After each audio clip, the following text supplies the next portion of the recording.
Assalamualaikum warahmatullahi wabarakatuh. Perkenalkan, saya Dela Luspita dari Prodi D3 Kebidanan tingkat 1 Poltekkes Kemenkes Pangkal Pinang. Di sini saya akan membuat video mata kuliah psikologi ujian akhir semester.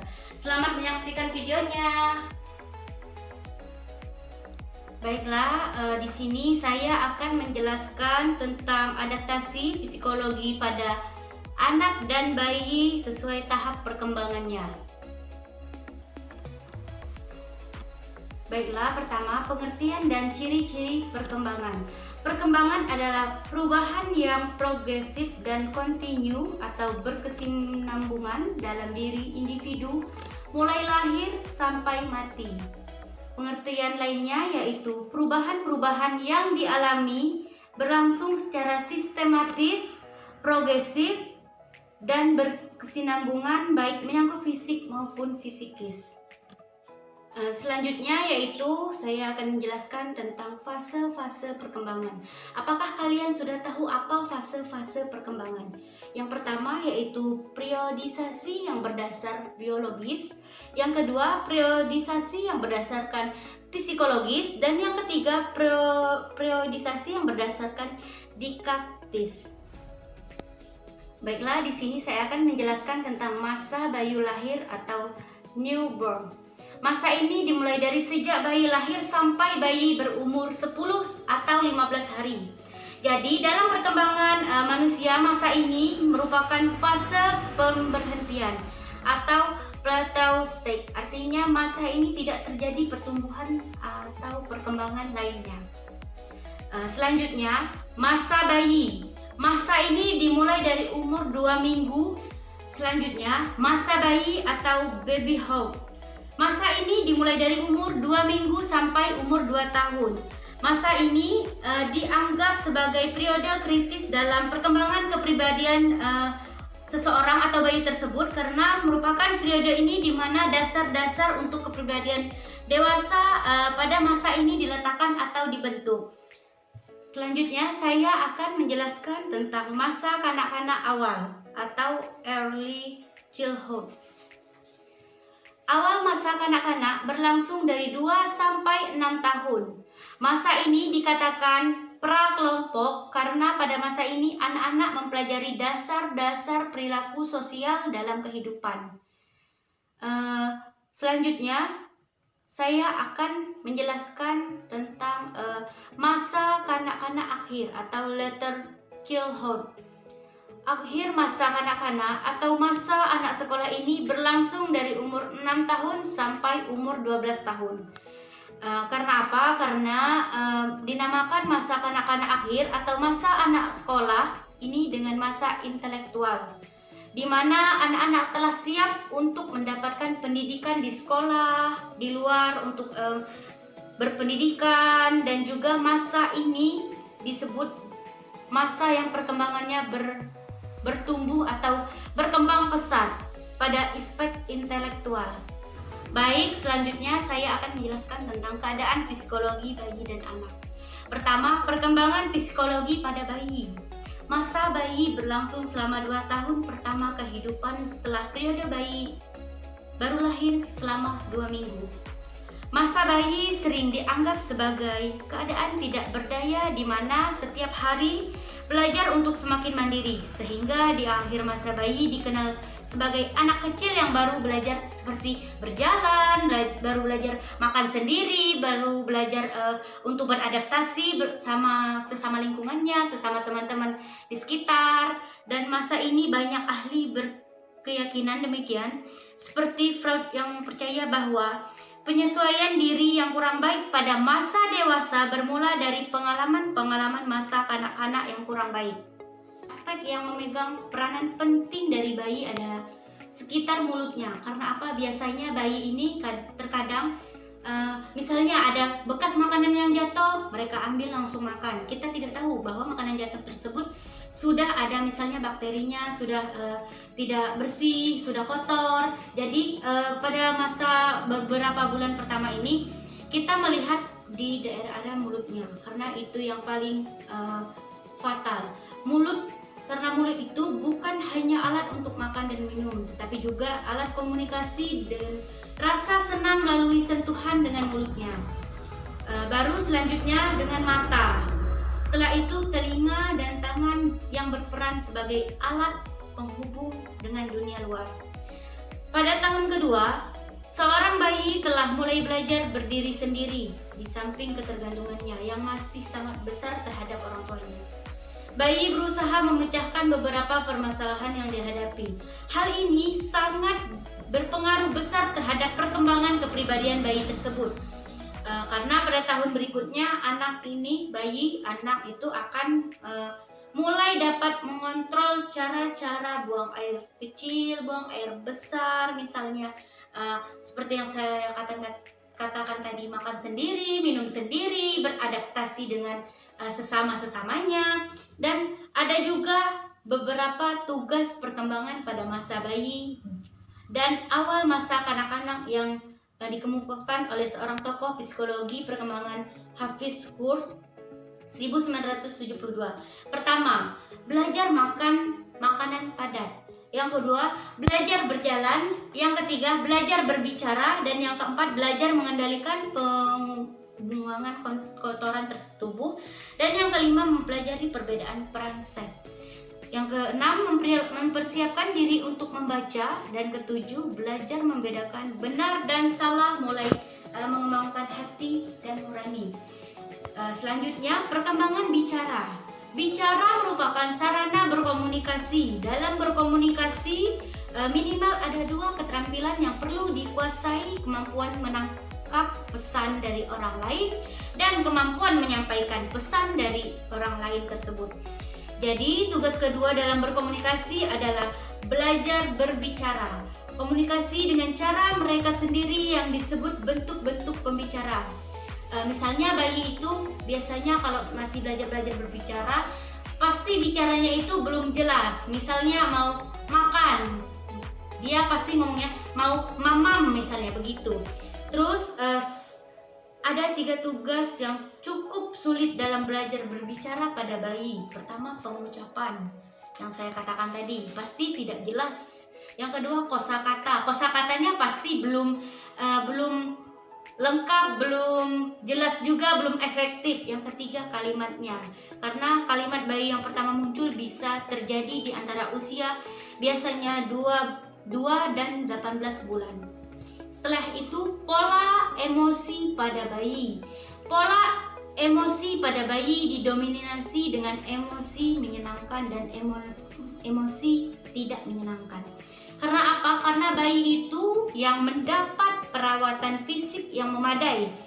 Jadi mendapatkan kasih sayang dari orang-orang sekitarnya itu termasuk harus terpenuhi pada bayi tersebut. Setelah itu, perkembangan sosialisasi. Pengalaman sosial dari masa ke masa ini banyak mempengaruhi hubungan sosial dan pola perilaku di masa depan tersebut. Hanya ada sedikit bukti bahwa sikap sosial dan antisosial merupakan sikap bawaan. Bawaan misalnya seperti terkadang gen atau keturunan dari keluarga dan orang tuanya. Di sini juga reaksi sosial kepada orang dewasa atau Burlock 1980. Usia 2-3 bulan itu mampu membedakan manusia dan benda mati. Usia 4-5 bulan, bayi suka digendong oleh siapa saja. Dan 6-7 bulan mampu membedakan teman dan orang terdekatnya atau orang yang tidak dikenalnya atau orang asing. 8-9 bulan mencoba meniru kata-kata apa yang diomong orang sekitarnya. Dan 12 bulan bayi bereaksi terhadap larangan. Dia misalnya jangan begitu, dia pasti terkadang membantahnya, dia melakukan apa yang kita larang itu. Dan 16-18 bulan itu muncul negativisme dalam bentuk keras kepala pada bayi tersebut. Selanjutnya 22-24 bulan mulai bekerja sama dalam kegiatan rutin seperti makan. Dia biasanya, mama saya mau makan sendiri, kakak ambil saya makan, kakak saya mau menyusu sendiri, kakak saya mau main sendiri, kakak saya mau, mama saya mau apa misalnya, pokoknya dia itu maunya sendiri. Reaksi sosial terhadap bayi lain. 4-5 bulan itu menarik perhatian bayi lain dengan menggerakkan badan. 6-7 bulan itu tersenyum pada bayi lain dan menunjukkan minat pada tangisan bayi lain. 9-13 bulan mencoba memegang pakaian dan rambut bayi lain. 18-24 bulan berminat bermain dengan bayi lain. Selanjutnya, perkembangan bermain bayi, yaitu pertama ada sensomotorik, merupakan permainan yang paling awal, menjelajah, meniru, berpura-pura, permainan, dan hiburan. Karena bayi biasanya senang diceritai, dinyanyikan, dan dibicarakan, misalnya dongeng, kisah-kisah zaman dahulu misalnya, karena pada masa itu perkembangan untuk bermainnya mereka berkembang dengan cepat. Setelah itu, peran disiplin dalam masa bayi. Disiplin itu harus ditegakkan dengan tujuan mengajarkan pada anak-anak apa yang dianggap oleh kelompok sosialnya benar atau salah, agar anak berperilaku sosial sesuai pengetahuan anak tentang benar dan salah. Mula-mula pengendalian dari luar, dan selanjutnya diharapkan pengendalian dari dalam diri ketika ia sudah mempertanggungjawabkan perbuatannya kelak. Jadi kita itu harus mengajarkan disiplin pada masa itu, karena biasanya kalau kita mengajarkan disiplin pada masa itu, pasti bayi itu nanti jika beranjak masa ke kanak-kanak, ke dewasa, pasti dia akan selalu disiplin. Kebahagiaan dalam masa bayi. Selanjutnya, tahun pertama kehidupan dipandang sebagai masa yang paling berbahagia sepanjang rentang kehidupan. Hal ini disebabkan ketergantungan bayi menarik perhatian anak yang lebih besar. Ibu atau orang dewasa tertarik menggendong atau memenuhi segala kebutuhannya, bahkan membiarkannya menangis atau beberapa perilaku menunggu lainnya. Yang kedua, perkembangan psikologi pada anak.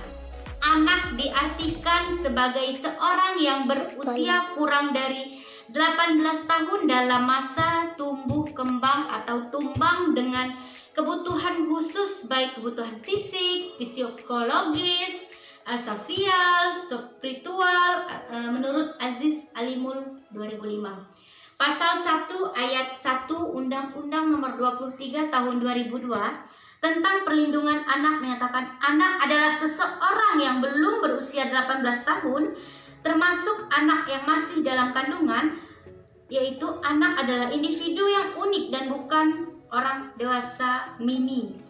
Jadi anak ini juga bukan merupakan harta atau kekayaan orang tua yang dapat dinilai secara sosial ekonomi, melainkan masa depan bangsa yang berhak atas pelayanan secara individual. Jadi anak itu adalah anak atau taman kanak-kanak adalah anak yang sedang berada dalam rentang usia 4-6 tahun, yang merupakan sosok individu yang sedang berada dalam proses perkembangan. Perkembangan menjadi matang, dari sederhana menjadi kompleks, suatu proses evolusi manusia dari ketergantungan menjadi makhluk dewasa yang mandiri. Baik, selanjutnya ada prinsip perkembangan anak. Perkembangan berlangsung seumur hidup dan meliputi semua aspek. Setiap anak memiliki kecepatan atau tempo dalam kualitas perkembangannya. Jadi setiap anak itu berbeda ya. Ada yang cepat, ada yang lambat. Begitulah perkembangan anak tersebut. Perkembangan anak secara relatif beraturan, berangsur dan berlangsung kemampuan yang bersifat umum menuju yang lebih khusus. Jadi selanjutnya saya akan menjelaskan tugas perkembangan anak-anak. Pertama, mempelajari keterampilan fisik yang diperlukan untuk permainan yang umum, membangun sikap yang sehat, mengenal diri sebagai makhluk yang sedang tumbuh, belajar menyesuaikan diri, mulai mengembangkan peran dan sosial, mengembangkan keterampilan-keterampilan, pengertian-pengertian yang diperlukan untuk kehidupan sehari-hari, dan mencapai kebebasan pribadi.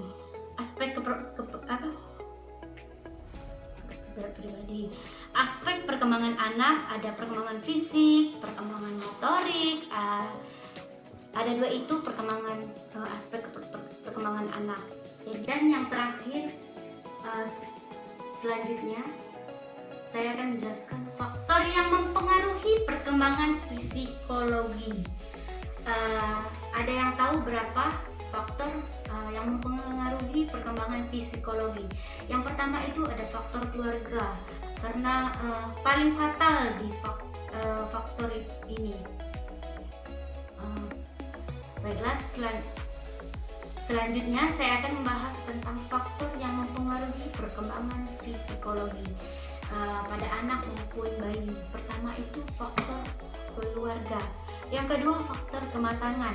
Yang ketiga faktor status sosial ekonomi. Keempat faktor pendidikan, dan kelima faktor kapasitas mental anak. Jadi perlu diketahui kita itu untuk mendidik anak itu harus benar-benar dilihat dan terus dipantau, karena kita salah mendidik sedikit aja anak itu akan bersifat buruk. Misalnya tidak kita ajarkan disiplin dari kecil, pasti anak itu nanti misalnya tidak disiplin. Dan misalnya dari kecil kita manjakan terus, pasti nanti dia akan keras kepala begitu. Jadi dapat kita pantau terus anak dan bayi tersebut. Baiklah, sekian video yang telah saya jelaskan tentang adaptasi psikologi pada anak dan bayi sesuai tahap perkembangannya. Semoga videonya bermanfaat, dan saya akhiri wabillahi taufiq wal hidayah. Wassalamualaikum warahmatullahi wabarakatuh. Terima kasih.